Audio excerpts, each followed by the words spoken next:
అంతరిక్ష రోబోలు 5వ భాగం. సూర్యునిలో హైడ్రోజన్ తగ్గిపోతోంది. మెల్లిమెల్లిగా సూర్యుని చుట్టూ ఉన్న పొరల విస్తీర్ణం పెరుగుతోంది. మెర్క్యూరీ గ్రహం సూర్యునిలో కలిసిపోబోతోంది. నాసా శాస్త్రవేత్తలు అంతరిక్షంలో పంపడానికి రాకెట్ తయారీ పనులు ప్రారంభించారు. ఆ పనులు ఏప్రిల్ 22 నాటికి పూర్తయ్యాయి. ఆ రాకెట్కు వారు హోడోస్ అనే పేరు పెట్టారు. మన భూమికి ఇంకా 20 సంవత్సరాల సమయం మాత్రమే ఉందని వారు నిర్ణయించారు. రాకెట్ తయారు చేసిన తరువాత నాసా శాస్త్రవేత్తలు ఒక రోబోటిక్ కంపెనీతో ఒప్పందం చేసుకుని ఒక రోబోను తయారు చేశారు. ఆ రోబోకు కృష్ణ అని పేరు పెట్టారు.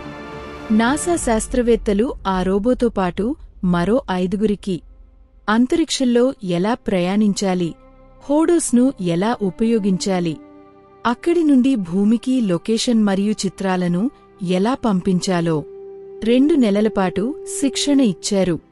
రాకెట్ను సెప్టెంబర్లో అంతరిక్షంలోకి పంపాలని వారు నిర్ణయించారు.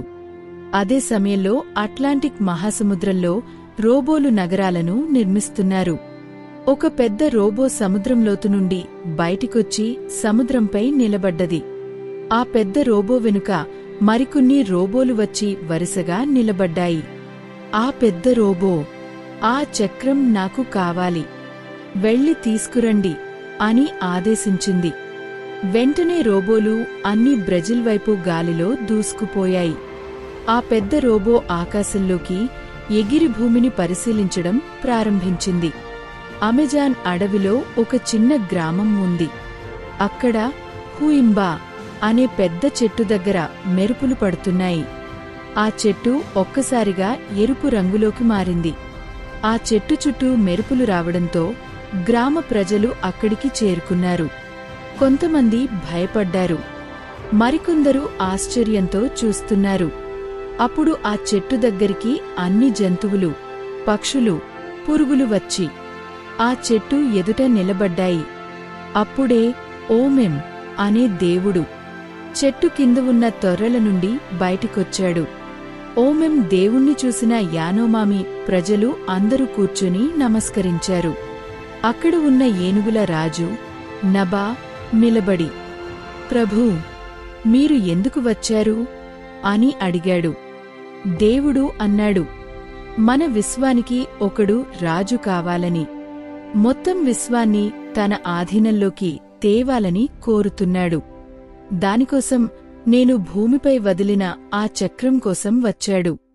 ఆ చక్రాన్ని అతనికి ఇవ్వకూడదు." దానికి నబా అన్నాడు, "ప్రభూ, మీరు చెప్పినట్లే మా సైన్యం సిద్ధంగా ఉంది. మేము అతనికి ఆ చక్రం ఎప్పటికీ ఇవ్వము. మీరు ధైర్యంగా ఉండండి." అప్పుడే చీమల సైన్యం అక్కడికి చేరుకుంది.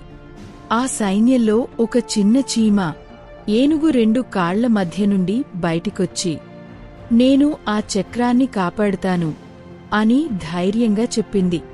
అక్కడున్న ప్రతి జంతువుకి ఒక రాజు ఉన్నాడు. ఓమెం ఆ చిన్న చీమను చూసి అన్నాడు, "ధన్యవాదాలు మిత్రమా, విశ్వాన్ని కాపాడే బాధ్యత ఇక మీదే" అని చెప్పి అదృశ్యమయ్యాడు. ఆ చిన్న చీమ నబా తలపైకి ఎక్కి అక్కడున్న జంతువులందరినీ చూసి ఇలా అన్నది, "మనందరం ఒకే అడవి పిల్లలం. ఒకే అడవిలో కలసి జీవిస్తున్నాం. ఎలాగైనా ఆ చక్రాన్ని, ఈ విశ్వాన్ని కాపాడే బాధ్యత మనదే." అదే సమయంలో ఆ చిన్న చీమను చూసి అక్కడున్న జంతువులందరూ గట్టిగా అరుస్తూ ఉత్సాహంతో కేకలు పెట్టారు.